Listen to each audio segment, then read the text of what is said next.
ఉమ్మడి నగరం హైదరాబాద్లో ఇప్పుడంతా డబుల్. 2 ముఖ్యమంత్రులు, 2 ప్రతిపక్ష నేతలు, 2 స్పీకర్లు, 4 డిప్యూటీ సీఎంలు, 2 ప్రాంతాల్లోని మంత్రులు. దీంతో నగరంలో ట్రాఫిక్ సీన్ పూర్తిగా మారిపోయింది. హైదరాబాద్ ఉమ్మడి రాజధాని కావడంతో పోలీసులపై భారం రెండింతలైంది. వీవీఐపీలు రాకపోకలు సాగించే మార్గాల్లో ట్రాఫిక్ ఇక్కట్లు రెట్టింపయ్యాయి.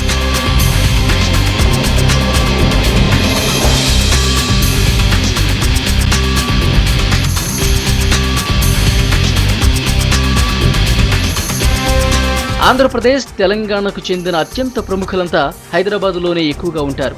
దీంతో ట్రాఫిక్ ఆపాల్సిన సందర్భాలు మరింత పెరుగుతున్నాయి. అత్యంత ప్రముఖులుగా పరిగణించే రాజ్యాంగ, రాజకీయ హోదా కలిగిన వారి కాన్వాయ్ల కదలికలతో సిటీ రోడ్లు, కీలక జంక్షన్లలో సామాన్య జనం తీవ్ర ఇబ్బంది పడుతున్నారు. వీవీఐపీలు ప్రయాణిస్తున్న మార్గాల్లో ఇతర వాహనాలను అనుమతించరు. అయితే ఒకప్పుడు రోజు కనిష్టంగా 40 చోట్ల వాహనాలను ఆపాల్సి వచ్చేది.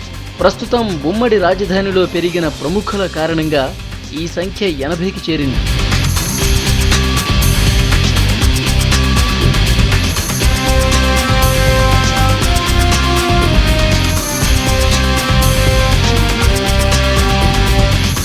ప్రముఖులు అత్యధికంగా రద్దీ ప్రాంతాల్లోనే ఉంటున్నారు. వీరి ఆఫీసులు కూడా మెయిన్ సిటీస్లోనే ఉన్నాయి. దీంతో ఈ ప్రాంతాల్లో ట్రాఫిక్ ఆపితే మళ్లీ నార్మల్ స్టేజ్కి రావాలంటే దాదాపు గంట సమయం పడుతుందంటున్నారు అధికారులు. అయితే ఏ రాష్ట్రానికి చెందిన వీవీఐపీల భద్రత ఆ రాష్ట్ర పోలీసులే చూసుకునేలా చర్యలు తీసుకోవాలని అధికారులు భావిస్తున్నారు.